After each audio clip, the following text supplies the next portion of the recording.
Time for Oh, What a Beautiful World. So thankful for corporate travel and all the good things they do. And one of the great things that they are about are pilgrimages. And we've got someone who's very special going to be leading a pilgrimage coming up for them. Dr. Marcus Peter. I know all of our listeners very familiar with Dr. Marcus Peter, now a renowned Catholic speaker, biblical theologian, author. Marcus has delivered over 10,000 dynamic talks. Now, he has delivered 10,002 talks, but I just want to say 10,000 of them were dynamic. Yeah. He hosts, of course, Ave Maria Radio's international program, Ave Maria Radio and Ave Maria in the afternoon, and Unveiling the Covenants, heard regularly on EWTN, heard and seen on EWTN. And he's taking a pilgrimage for corporate travel to England. Good morning, Marcus. Good to be with you, brother. Cheerio.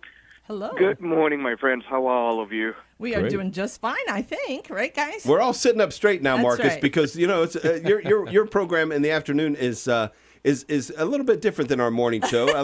Now, Pat Odie Murray has some similarities to that, but Ron and I mix in, and it's a different flavor here. So we all dressed up this morning, and we're all sitting up straight. So good morning to you. Good morning. Thank you for having me on. It's a joy to be here. We hear you're taking us to England. I think first and foremost, we want to thank our partners at Corporate Travel for all of the wonderful pilgrimages they provide. This is your first pilgrimage that you're leading for them. And why England, Marcus? So this goes back to where I grew up. Malaysia is a British Commonwealth nation, so English history and, unfortunately, Anglican versions of English history were steeped into my education. And you learn essentially a Reformation Enlightenment version of history. And then I had my conversion experience, and I studied my way into the Catholic Church, and I started studying Catholic Church history, and I was horrified to learn that all of the history I'd been taught was truncated from the 1500s. And it goes before that, and you realize that there is a Catholic history to England that predates all of that. And we're talking at least over 1,000 years before the Reformation that there were Catholic seeds and Catholic roots planted. So everything that's good in England, true, beautiful, they came from Catholicism. And the Reformation did damage to it. So from there, I just started learning about the English martyrs, and I realized that the love I have for my faith that I wasn't given while I was in Malaysia is the same love that those martyrs spilled their blood for, not just for England, but for the entire British Commonwealth.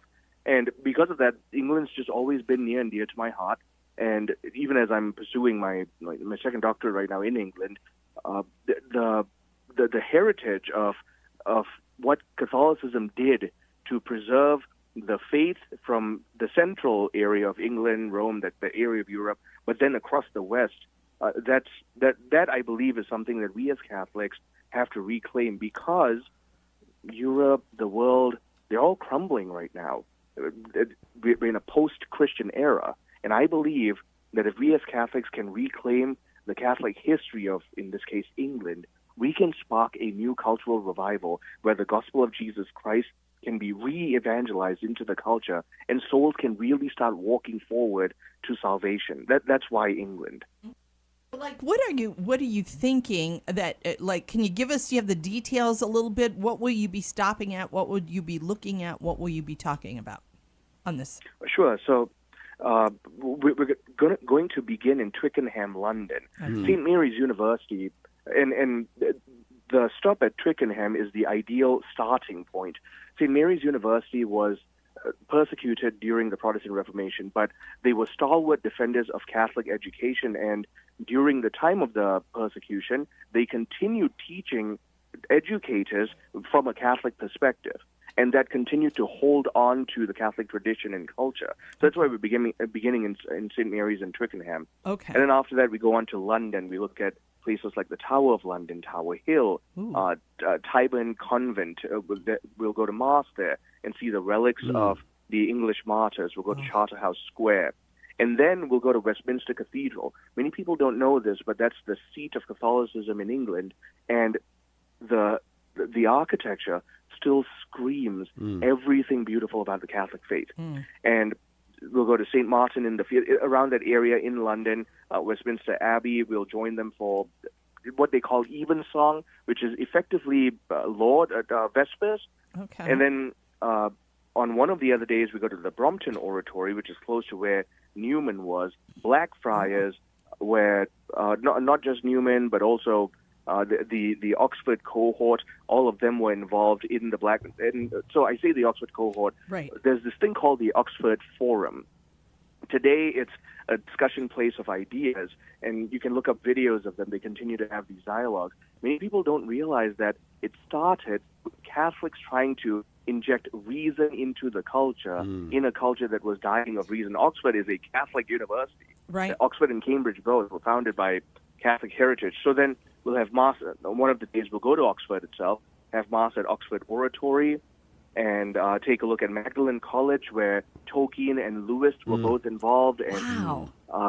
I've got a dear, dear love for the heritage of Tolkien and Lewis. I was completely robbed of C.S. Lewis in Malaysia because of the Muslims. They don't allow the import of good Christian books. And so Really? came to America, and I devoured everything I could on Lewis and Tolkien. Oh, Lewis is great. And, yeah.